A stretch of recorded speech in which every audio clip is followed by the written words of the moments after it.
Welcome to Betrayal Narratives. I'm Don, a senior retention strategist at a boutique agency. Normally, my job is to rescue dying brands, but tonight I'm pitching the one account I absolutely can't save my marriage.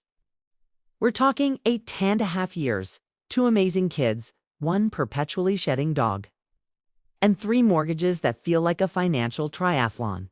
The whole thing came crashing down thanks to a snore-tracking stunt that accidentally recorded my wife's encore performance with her high school ex. So grab your headphones, smash that like button as if it owes you alimony. And let's bet test the fastest way to turn a fairy tale ROI into negative lifetime value. Carla and I met back in Chicago Heights. She was a senior, I was a sophomore at the University of Illinois. Think of it as an inbound lead meeting some serious outbound charm. My charm offensive worked wonders. Her conversion rate was 100%. First date, first kiss, first everything. I was just the unpaid intern who somehow closed the deal nobody saw coming. See? Carla was the prom queen, the one who was supposedly saving herself for marriage. But as it turned out, she checked out a little early, about 6 months before the wedding to be exact. That's when Steve arrived. Our son, Steve, he came fashionably late in May, all pink, wrinkled, and weighing a solid 8 pounds of living proof that our official go-live date had been moved up without ITS approval. You can imagine how her parents reacted. Their welcome email read like a 1-star Glassdoor review. Ruined our daughter's upward mobility. Would not recommend. I took the heat. I swallowed all the blame, upgraded her engagement ring to something shinier, and promised to outperform every single key performance indicator they could throw at me. And for 8 years, I did. The dashboard was glowing green across the board. I climbed the corporate ladder, getting promotion after promotion. We bought a beautiful brick house in a great neighborhood. We traded in my old car for an SUV that didn't smell like die-old fries. And then our user base doubled when our daughter Lori came along.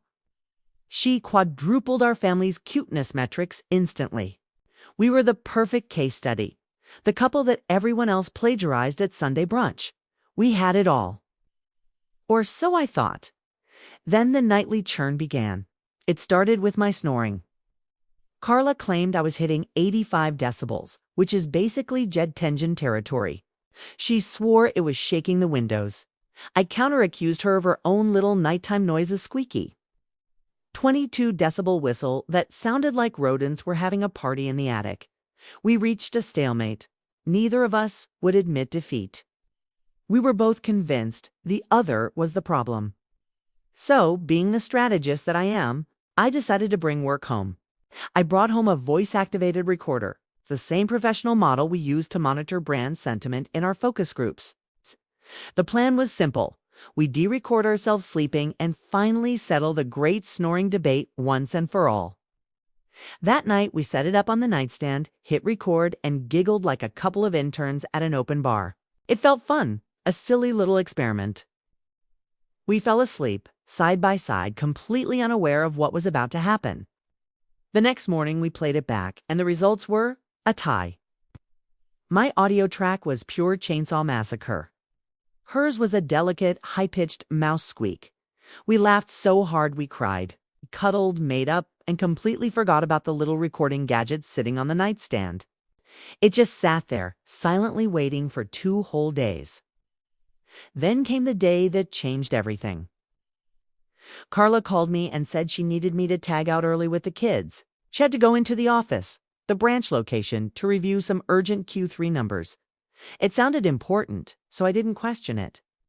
I picked up the kids, dropped them off next door with our neighbor Judy, and headed back home. I figured I'd use the quiet time to get a quick audit of my own work done. But as I sat down at my desk, I saw it. It's the recorder. Still on the nightstand, curiosity got the better of me. I don't know why. Maybe I just wanted to hear our silly snoring contest again. I picked it up, rewound it a bit, and pressed play. But what I heard wasn't snoring.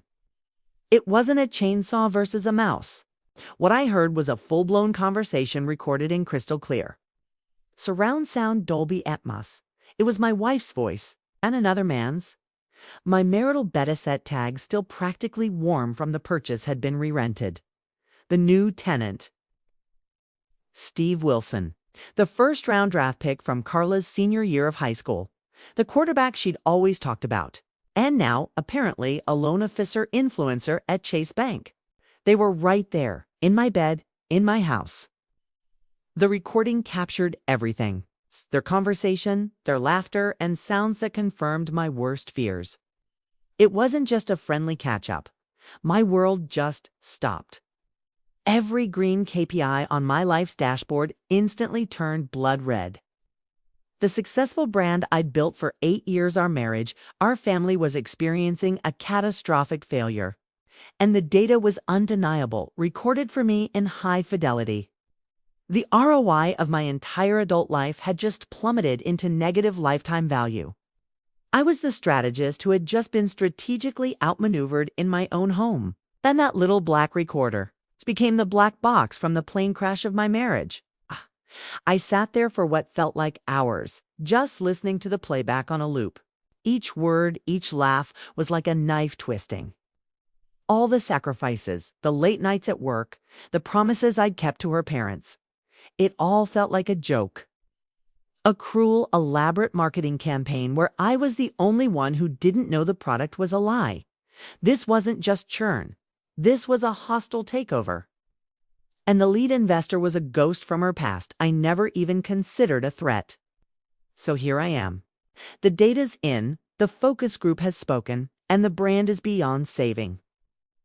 This is the part of the story where we have to decide what's next.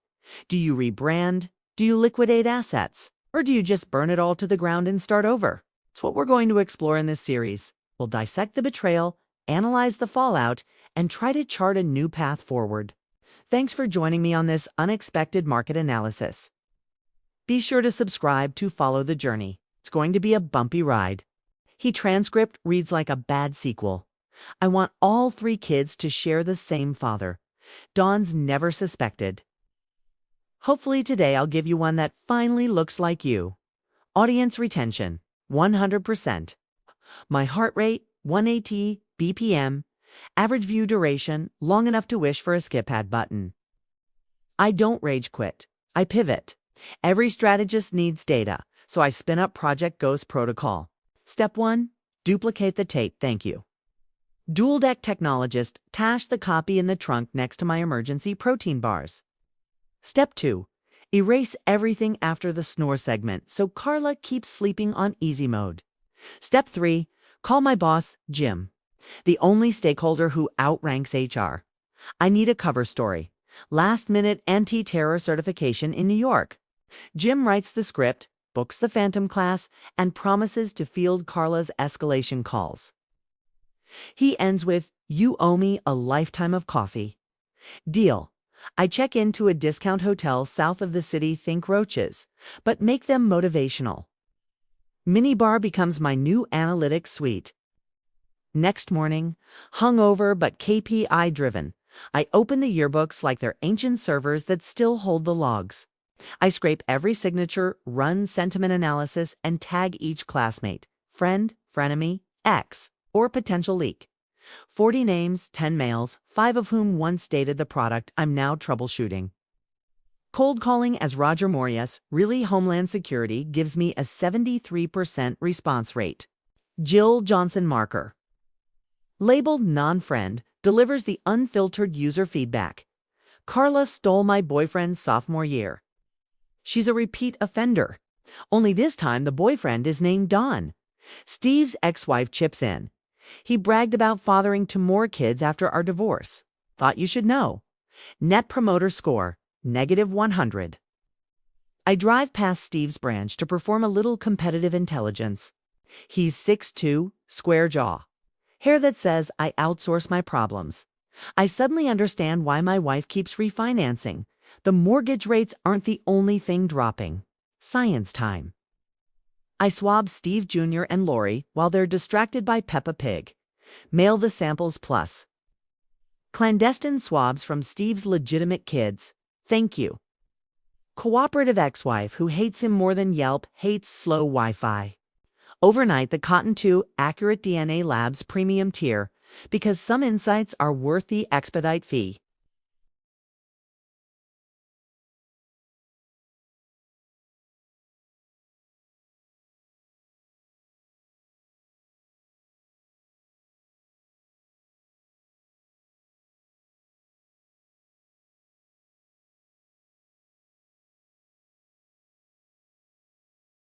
I lay out the evidence like a quarterly report. Audio tape 18 minutes, 41 seconds, hard PG rating. Yearbook. Cross-reference 40 leads, 3 confirmed detractors, 1 mutual fund of gossip. DNA summary 0% paternity, 100% brand dilution. Divorce and custody, docs signed by me, pending her autograph. I give her 2 user journeys. 1. Sign, stay in the guest room, co-parent under a cease and desist love clause. 2. Refuse. Force me to litigate, lose the kids, the house, and her Starbucks Gold status. She signs.